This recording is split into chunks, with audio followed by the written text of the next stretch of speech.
Hi guys, welcome to Just Trying to Help a Sister Out in Ndani Phases Season 2 Episode 9 review. And before I dive into it, guys, I have a public service announcement. Ladies, if there's a guy on your case trying to get to know you, trying to talk to you, trying to get your number, and he's being annoyingly persistent about it in a rude manner, and he's not taking no for an answer, keep on saying no. Don't cave. Don't let him get the upper hand, and don't eventually give him what he wants. Say no to him. Hopefully eventually he'll go away. Chances are that that guy is a creep, a loser, and a stalker. So please, I'm sure you have stories from the past. Most women do, but please don't say yes to those guys. Don't concede. Don't agree, because those guys are weirdos. If you watch Ndani Phases Season 2, you know what I'm talking about. I am just so vexed after watching today's episode. You guys know the drill. Please like this video, especially if you've been watching the previous reviews that I've been doing of Ndani Phases Season 2. Like the video and subscribe to my channel as well if you're not subscribed already. YouTube really likes it when you guys engage with our videos, so please do that. Now, today's episode, I just watched it, and it opened up with Tunde in a restaurant. Preye runs into her. You can't prove to me or tell me that Preye is not a stalker. That guy is a stalker and a creep. And he's been following Tunde from day one. We just haven't been seeing it. He bumps into Tunde at the restaurant, and Tunde begs him to leave because Jeje is coming and she didn't want them to meet. And turns out Jeje and Preye actually know each other. I was shook. I was properly shook. I was going to say I don't know how much worse this can get for Tunde, but we all know how much worse it will get for her because she's probably pregnant. Tunde is a bad judge of character. I'm going to say it because last season, and she's in this relationship with Jeje, who cheated on her last season. Now she fooled around with this creepy stalker guy who, at the end of the day, doesn't really know that much about her. Because think about it. What is it about Tunde that has got Preye so hung up on her that he's always calling, he's not taking no for an answer, he's being rude, he's being very intrusive? What is it about her that makes him just not want to go away or not leave her alone? He's a creep. And even the whole pickup lines thing, he met her at a party on episode 1 of this season with some dumb pickup lines and saw her again in his salon, tried to pick her up again, and he's just a persistent guy, and we can't even lay our hands on what exactly it is about Tunde that has got him hung up. Maybe it's just his thing. Maybe he's just sick in the head like that. I'm properly vexed by Preye. Anyway, as it turns out, they're in an entanglement. Tunde, Preye, and Jeje. We move on from there and we move to Gbubemi and Ini in the bedroom, their favorite part of the house. And they try, apparently, to take their relationship from a friends with benefits type of situation to an actual boyfriend and girlfriend. I think Ini is actually the one who suggested it. Probably because she got turned down by Suki last week in episode 8.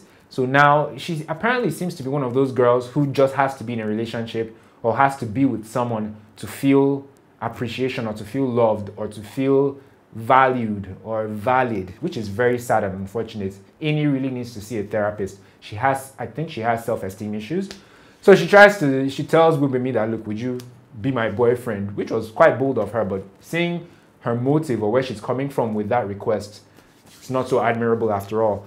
And anyway, Gbubemi hits her with the question, the Suki question, what the situation is between them. And like Suki, she tries to skirt around the issue and not answer it.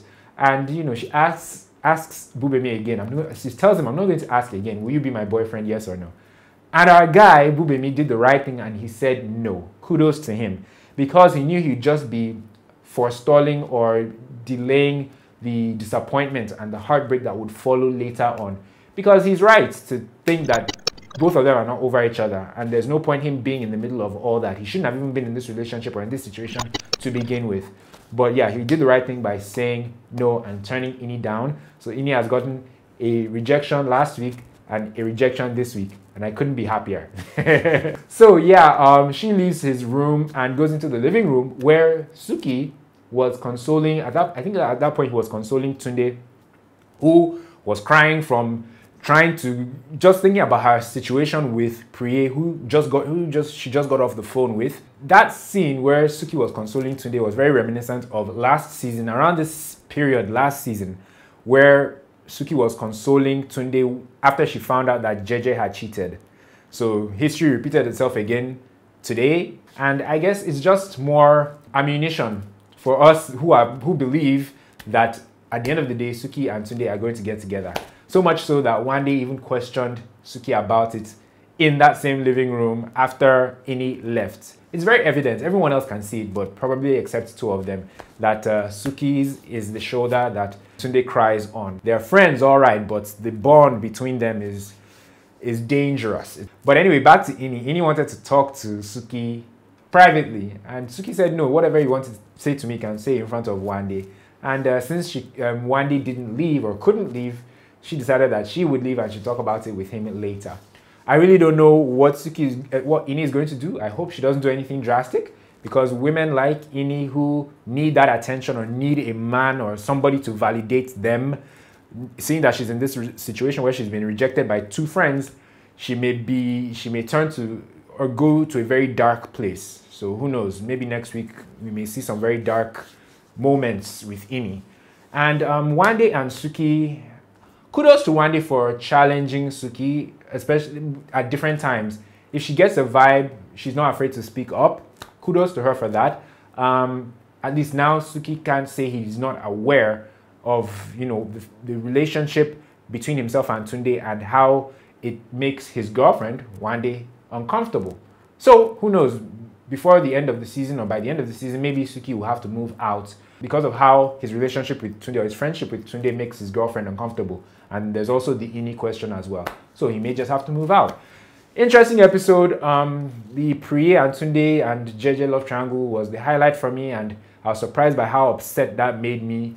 It's looking more and more evident that Tunde is pregnant, and next week probably everything will hit the fan, and I'll be there for it.